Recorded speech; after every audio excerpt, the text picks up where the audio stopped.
Welcome to Grand Central Radio, the Grandparents Community Platform. I'm your host, Geri Cole. This is a talk, listen, and act show for all grandparents and future grandparents everywhere.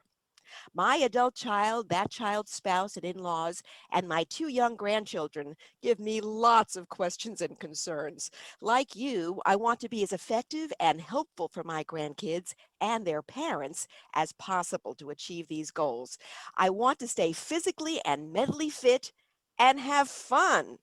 We can help each other by sharing our challenges, solutions, and ideas about grandparenting and our lives as grandparents. You can replay our shows, learn about topics we plan for future Grand Central Radio, find lists, forms, and other fun and useful materials curated especially for grandparents, and contact me, Geri Cole, on our secure website, grandcentralradio.com. Our discussion topic today is timely and essential, helping kids cope with COVID. To give us ideas how we can tackle this challenge, our special guest is Lisa Carroll, who will tell us about her recently released children's book, The Big Bad Coronavirus and How We Can Beat It. Lisa is a seasoned Broadway and cabaret singer, actor, writer, and lyricist.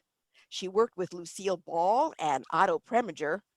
She understudied with Carol Channing before starring in the national tour of Hello, Dolly.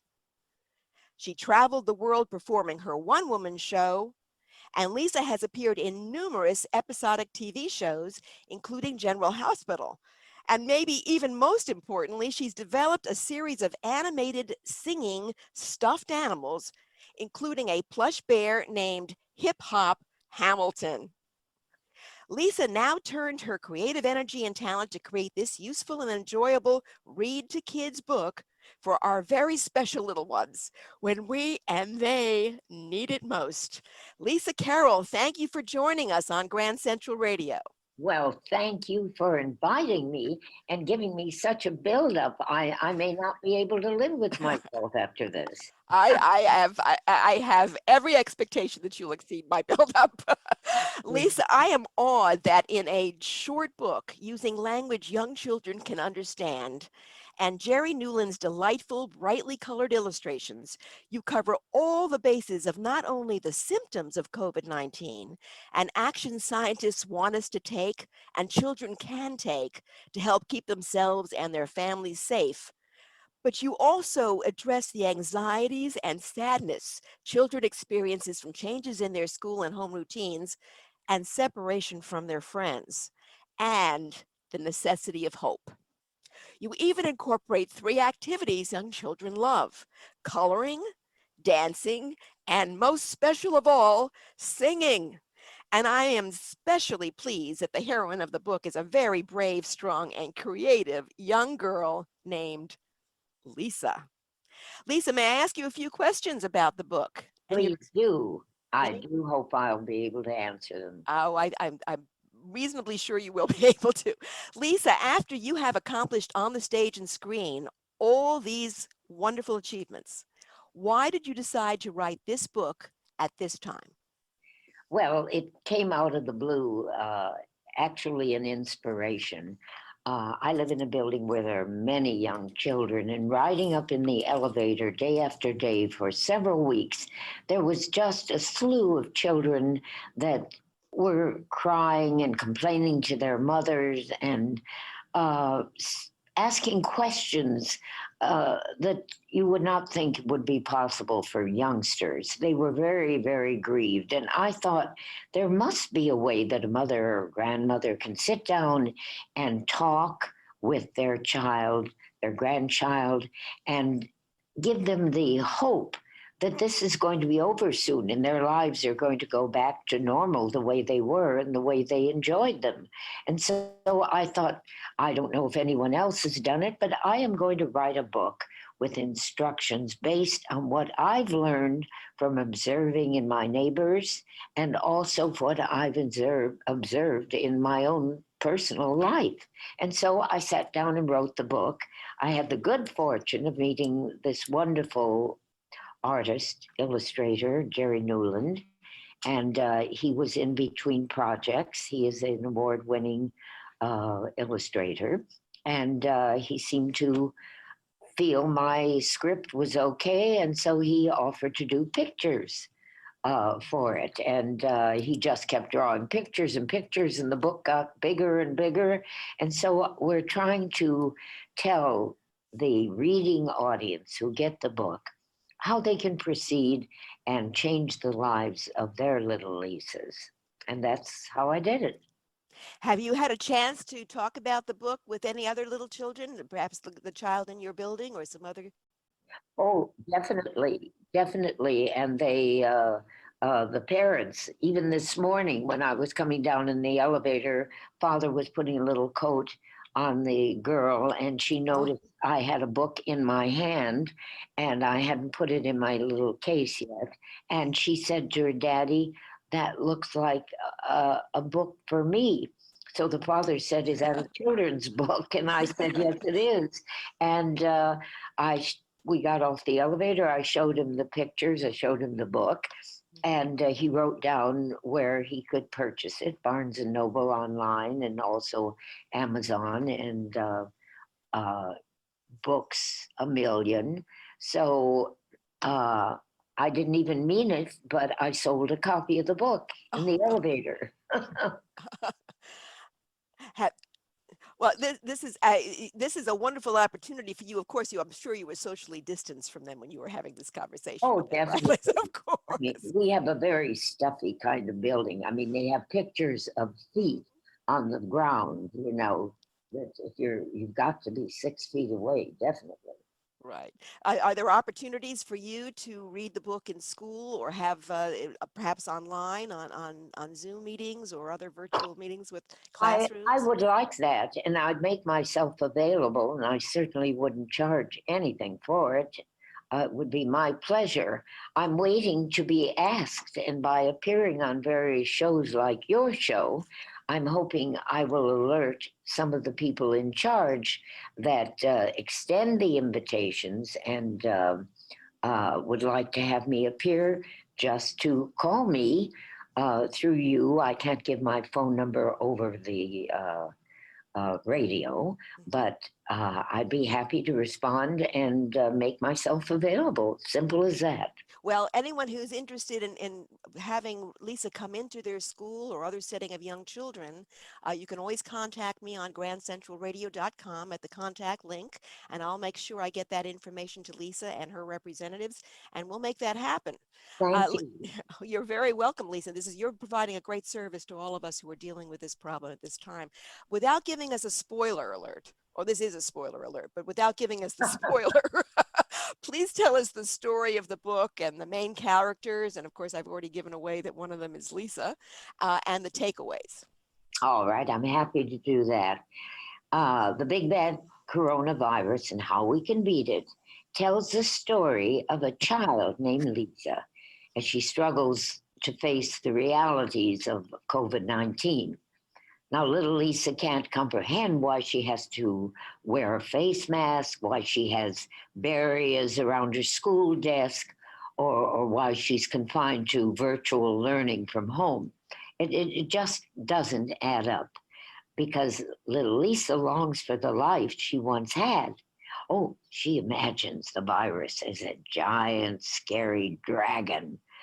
Now, fortunately, her mother comes to her side and comforts her and teaches her everything she needs to know to deal with this pandemic from a kid's perspective. And Lisa becomes a stronger and braver girl, and she inspires her classmates to live without fear. And at the end of the book, she makes up a song that will be positive and make everyone feel good and know that this end to this pandemic is coming. And she sings this song, Scrub a Dub Dub, My Hands in the Tub. And I would only sing it if you insist. Well, how about some of the other grandparents on the call? Should I insist? I think Yes, we, please. yeah, yes. Okay, please sing it, Lisa. We're All right. eager to hear it. The name of the song, as I said to you, is Scrub a Dub Dub.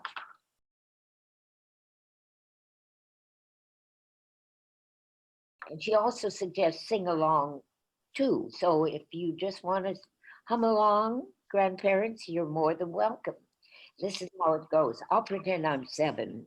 It's difficult to imagine, but maybe you can for a moment. Goes like this.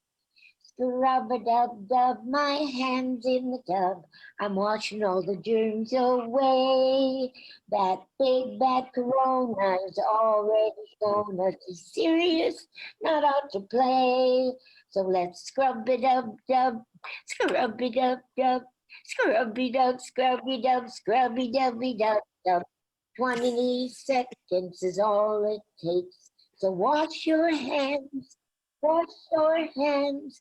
Wash your hands, for goodness sakes.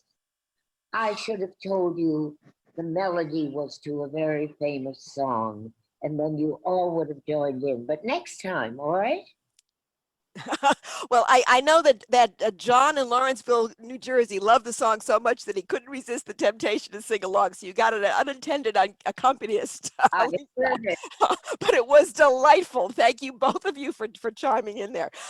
Lisa, what do you think, aside from singing with your children, and after you've read the book and discussed the book with them, what do you think are the best ways that grandparents can use and work with this book to help their grandkids cope with COVID?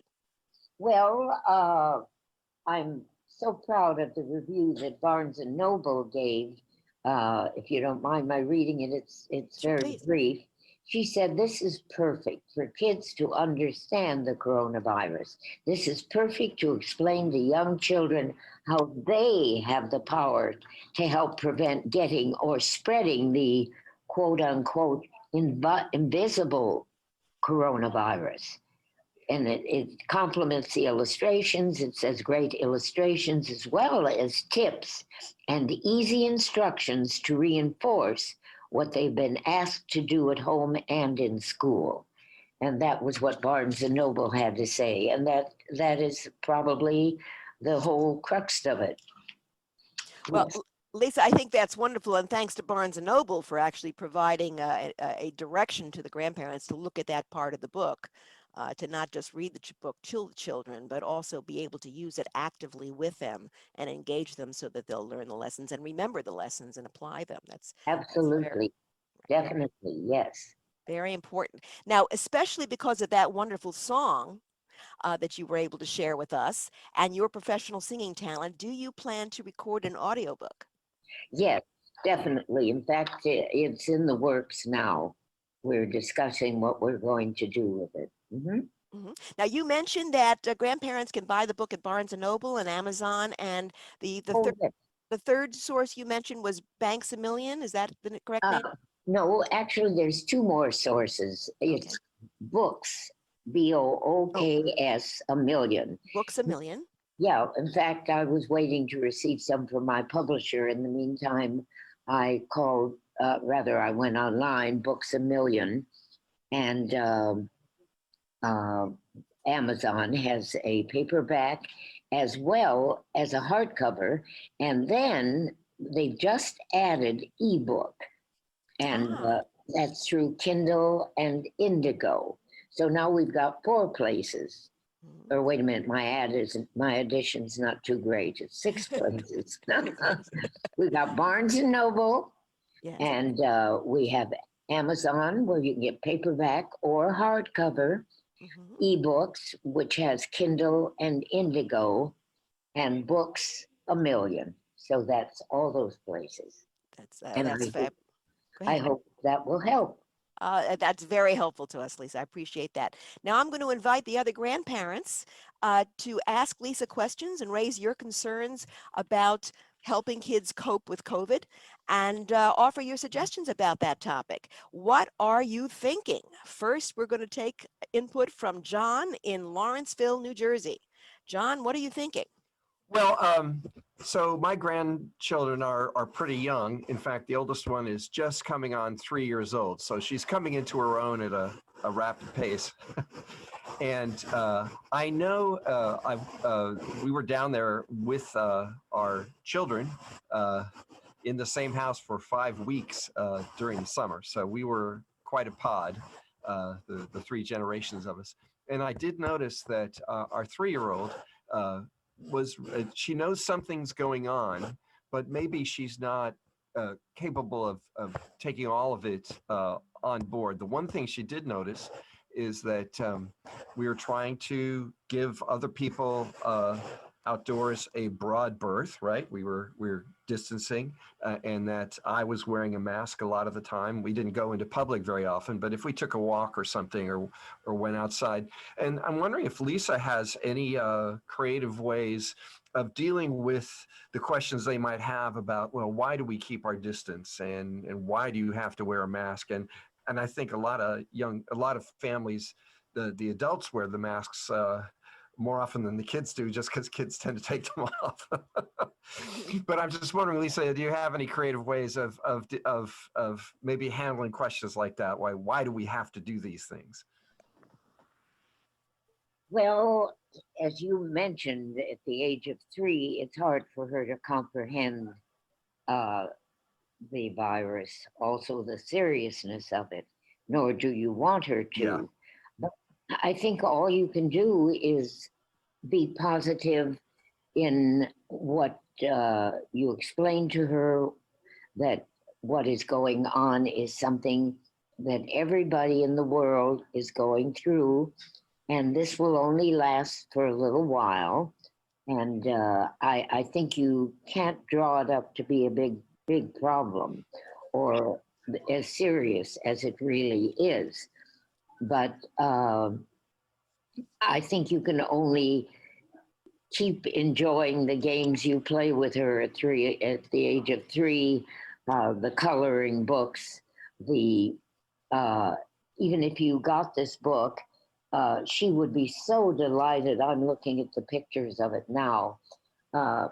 Little Lisa has a good pal called Hip Hop Hamilton. Yeah. I created this toy, and when you press his foot, I'm going to play the song that he raps and he moves, and he's dressed like the famous Alexander Hamilton, yes. but he is a teddy bear, cross between a teddy bear and a lion, and he's dressed in a beautiful, coat like they wore in that day and age. And so when you press his foot, here he goes.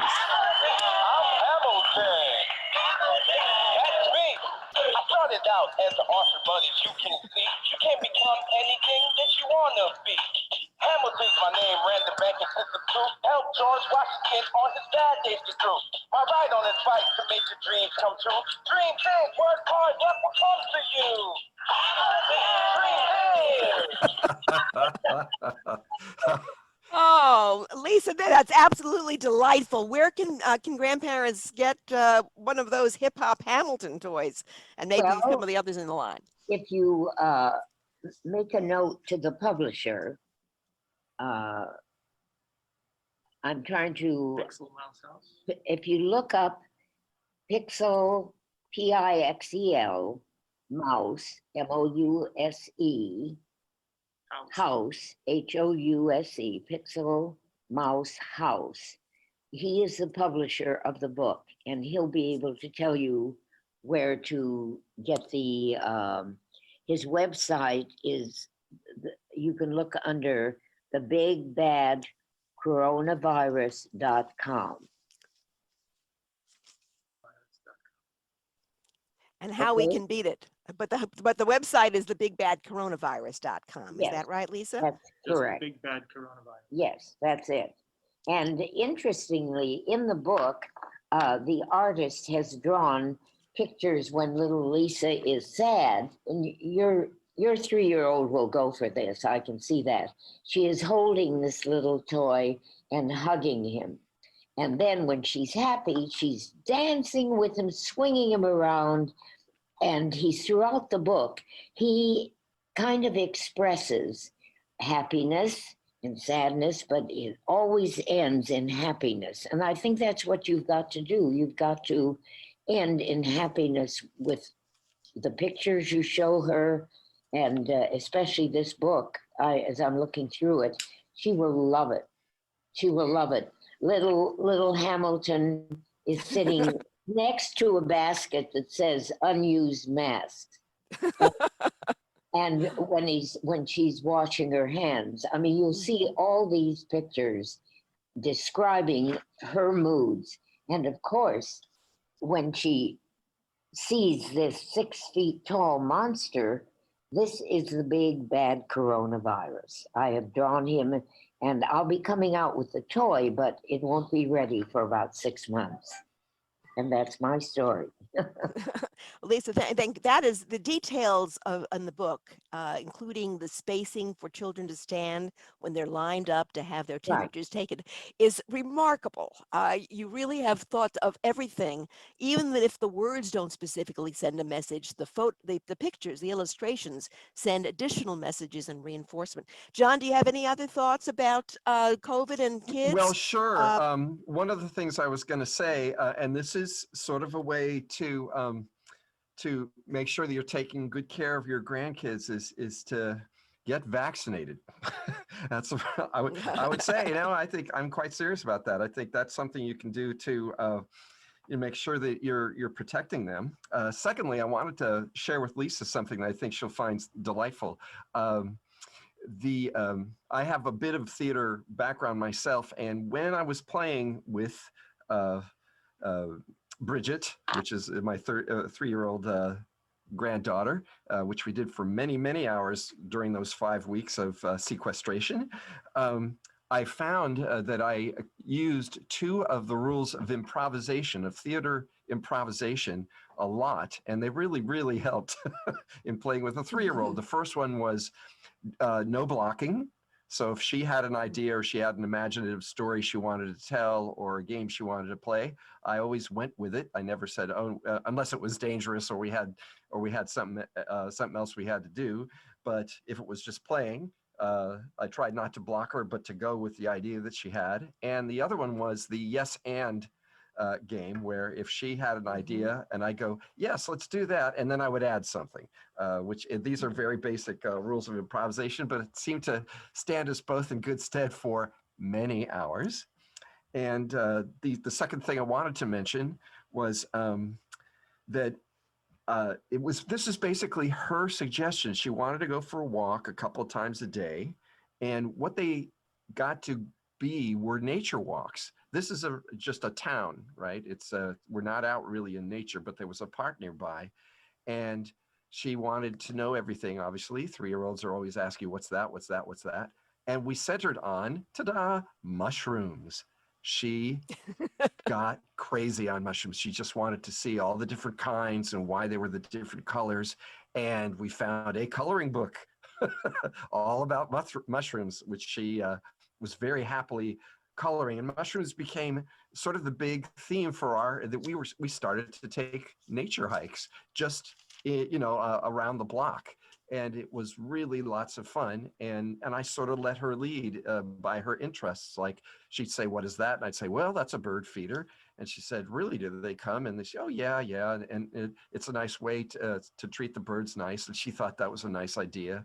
And every little thing that she saw, we could make a little tiny, lesson or story out of, so that she felt less cooped up and more a part of things, and able to use her imagination the way that 3-year-olds do. A wonderful idea. Wonderful. Yes, well, I think John has given you an idea, Lisa, for a future project. Maybe you can develop with Geri a coloring book on the theme, the big bad coronavirus and how we can beat it. For use, Yeah. but by younger children than 4 to 8, who maybe aren't quite at the level that they can create their own design, but would really relate to and be engaged by coloring books. So something to think about, Lisa, in your pot. Thank I you. I think we're going to move on now to Allison in Kansas City, Missouri. Allison, welcome to Grand Central Radio. Let us know if you have any questions for Lisa and what your ideas are. Sure, thank you so much. This has been very informative already, and I love some of the ideas that have been explained already. So it certainly gives us some options. But Lisa, I would be interested to know, what changes in concerns have you heard expressed by either children or grandparents as this virus has gone on and on. I think many of us kind of went into this thinking that it was going to be a rather short-lived situation of being hunkered down, and that obviously hasn't been the case. So have you seen any particular changes in the concerns over time as this has evolved? Well, I would say that most people follow the news, the newspapers, and what they hear. And what we're hearing is they have come up with two vaccines that people in authority, whom you would know wouldn't take these shots of vaccines if they weren't accurate and weren't safe. I think what we've got to do is follow what has gone on, and what has gone on has been horrendous. And so there is now an end to it, according to the officials, according to the scientists. And so I think we just have to follow suit and get these vaccinations. Everybody has to go in line with it, because if one person doesn't have it and should carry the germ, then it doesn't do any good. I don't think there's anything we can do. We are victims of an occurrence that no one in their bright mind would ever think would happen, not just here in New York or New Jersey or wherever you're phoning in from, but from all over the world. So we have to be in accord with the rescue, and the rescue is vaccination. This will eliminate wearing the masks in due time, but at least it will eliminate that. It'll eliminate not eating in restaurants, eating outdoors in restaurants. It'll eliminate all the pressures that life has shown us. But we have to follow suit, because we have leaders, not all of them. Thank goodness we're getting a new president. I shouldn't involve that, but the point is, I think we're going to be all right, but we have to be patient. And that's the only thought I have on that. Okay, well, that is very helpful. And I think patience, particularly when you're dealing with young children, although adults suffer from that problem as well, is that we're not always very patient, but certainly great advice.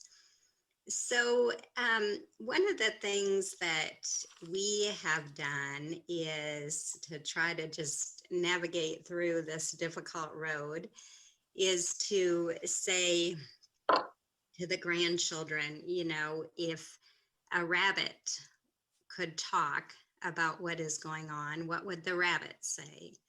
And is that different than what the ant might say?